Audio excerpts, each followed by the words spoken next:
네, 뉴스룸의 인터뷰 코너 단도직입을 시작하겠습니다. 개편 첫날 첫 손님입니다. 그리고 취임 뒤 첫 방송 인터뷰입니다. 김민석 국무총리 스튜디오에 나와 있습니다. 반갑습니다. 안녕하세요. 예, 이재명 정부 출범이 오늘로 딱 2달이 됐고 또 김민석 총리 취임도 한 달이 됐습니다. 그동안 많은 일이 있었네요. 그렇습니다.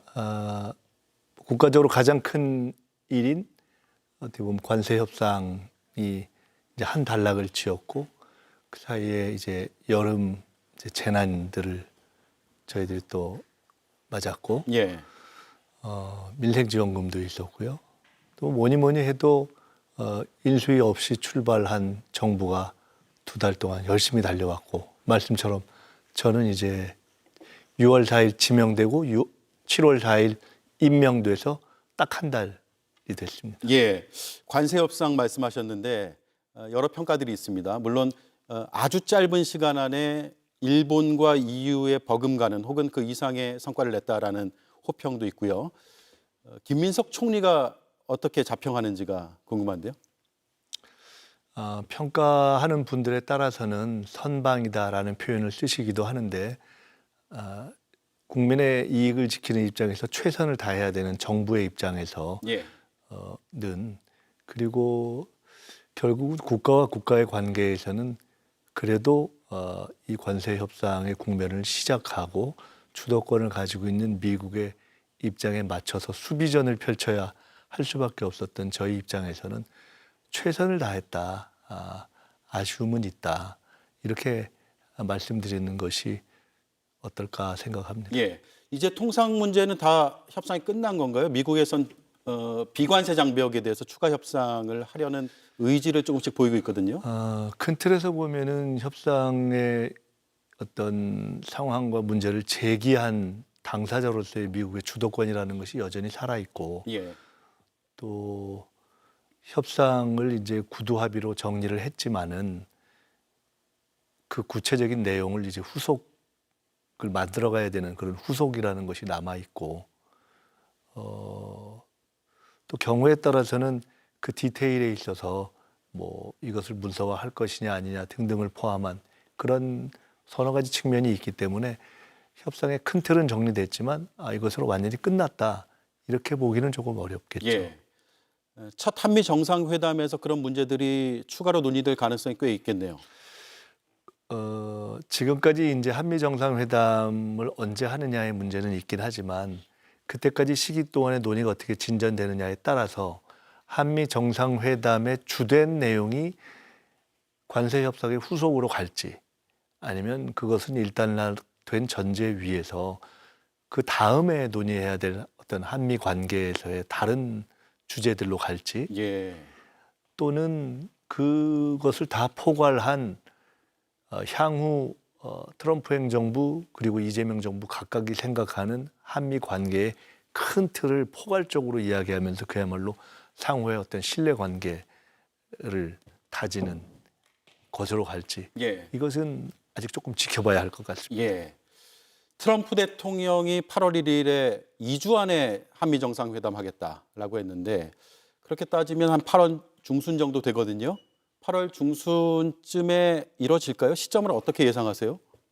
그거는 이제 트럼프 대통령께서 말씀하신 것은 한미 정상회담을 빨리 하고 싶다라는 어떤 의사의 표현이신 걸로 생각합니다. 예, 구체적인 날짜의 문제는 그 양국 간에 정해져 있는 여러 가지 일정 등등을 고려해서 그다음에 아까 말씀하셨던 의제를 어떤 것을 다룰지까지를 포함해서 일정 조율이 되고 있는 것으로 알고 있습니다. 예. 김민석 총리가 볼 때 이런 의제는 꼭 다뤄야 된다 이런 거 있을까요? 저는 제일 중요한 것은 한국과 미국이 각각 어떤 윈윈 관계를 가져갈 수 있을 것인가. 이번에 뭐 Make American Shipbuilding Great Again 해서 뭐 마스가 이런 예. 얘기도 나왔고 그 토대가 되는 마가 Make America Great Again이라는 이야기도 있었고 저는 개인적으로 미 상공회의소 한국에 있는 미 상공회의소 연설에 가서 Make Great America Great Again이 가능하다. 그런데 그건 위드 코리아일 때 훨씬 더 가능하다. 한국과 함께여야 된다. 한일 때 훨씬 더 미국이 더 강해질 수 있을 것이다. 이런 얘기를 했습니다만 예. 결국은 우리는 이번에 관세 협상도 그렇고 관세 협상에 있어서 주요한 타결의 실마리가 된 것이 아닌가라고 평가받는 조선협력도 그렇고 결국은 한미 관계는 더 발전할 것이고 더 강해질 것인데 그 전제가 한국의 역할이 더욱더 강해지고 의미 있는 것으로 되면서 더 강해지고 더 협력이 깊어질 것이다라는 전망 그리고 자신감에 기초한 것이기 때문에 저는 이번 한미 정상회담에서 가장 중요한 것은 두 정상 간의 이른바 케미를 다지고 확인하고 그다음에 한미 관계에서 정말 큰 그림을 함께 만들어 나가자 예. 하는 그런 어떤 호흡을 만들어내는 것이 가장 중요한 것이 아닌가 개인적으로는 그렇게 생각합니다. 예. 10월 31일 경주에서 에이펙 정상회의가 열리잖아요. 한국에선 부산 2005년 부산 에이펙에 이어서 20년 만에 치러지는 아주 뜻깊은 행사인데 여기에 김정은 국방위원장도 함께할 수 있다라는 취지의 제안이 정부 안에서 나왔거든요. 현실성이 있을까요? 정부 안에서 나왔다기보다는 정확하게 이야기하면은 그렇게 하면은 어떤가 하는 것을 이제 장관님들 가운데 한 분이 아이디어 차원에서 말씀을 주신 것입니다.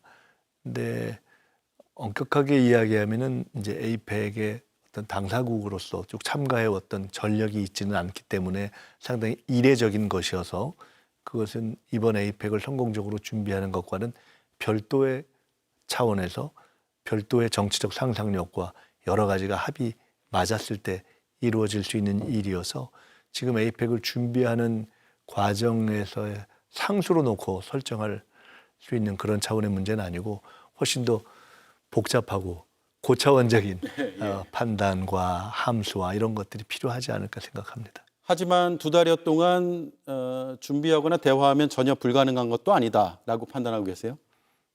그 문제는 제가 가능성의 영역으로 놓고 전제해서 말씀드리는 것보다는 그 미지수의 영역으로 놓고 예. 말씀을 일단은 두는 것이 더 좋을 것 같습니다. 알겠습니다.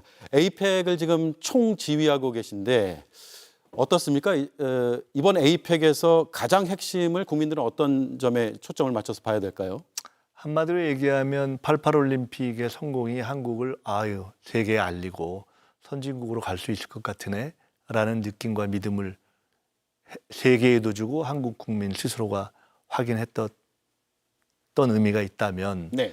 이번 에이펙은 우리가 두 번째로 하는 에이펙이지만 사실상 선진국으로 가다가 내란을 맞아서 불의의 상황에서 주춤해서 나락으로 가는 거였다가 다시 지금 돌이켜 와서 국민들이 볼 때나 세계가 볼 때나 한국이 돌아왔네 라고 하는 것을 국제 무대에서 큰 행사를 성공적으로 만들어내는 것으로서 그야말로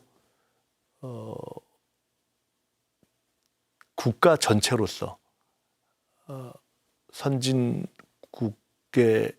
어떤 저력을 확인하고 보여주는 그런 대한민국의 복귀 이것을 확인시켜주는 의미가 있기 때문에 저희로서는 문화적, 정치적, 경제적 그리고 앞으로의 어떤 국가 비전 이런 모든 면에 있어서 국민 전체가 88올림픽 이상으로 의미 부여를 할 만한 가치가 있는 일이다. 저는 그렇게 봅니다. 예. 마지막 질문이 될 것 같습니다. 짧게 여쭙겠습니다. 열흘 뒤면 광복 80주년 그리고 한일 수교도 60년이 됩니다. 한일 관계 큰 방향 어떻게 설정하고 계세요? 역사적 원칙성과 외교적 연속성을 다 지혜롭게 고려하고 종합한다. 조금 쉽게 말씀드리면 우리 헌법과 역사에 있는 가치가 있지 않습니까? 그것을 훼손해 왔던 문제점이 지난 정부에서 많이 지적이 되어 왔기 때문에 그런 점에 있어서는 저희는 원칙을 당연히 지키고 예. 다만 대통령님께서 취임 이후에 저와 비서실장 그리고 안보실장을 임명하던 날 기자들의 질문 때 딱 이 말씀을 하셨습니다. 외교적인 연속성도 우리가 중시한다. 그것은 한일 관계에 있어서 쭉 진행돼서 외교는 외교 그 자리에서 진행되어 온 부분에 있어서는 저희들이 최대한 또 존중하고 그 연속성을 지켜가는 그런 지혜를 적절하게 조화하겠다. 지금은 그 정도 말씀드릴 수 있을 것 같고요. 구체적인 사안이 나왔을 때 그것을 풀어가면서 말씀드릴 수 있을 것 같습니다. 예, 여기까지 듣겠습니다. 종종 나와서 국정 현안 설명해 주시면 좋을 것 같습니다. 네, 고맙습니다. 고맙습니다. 네, 지금까지 김민석 국무총리였습니다. JTBC 뉴스를 시청해 주셔서 고맙습니다. 저희는 저녁 6시 30분 뉴스룸에서 뵙겠습니다.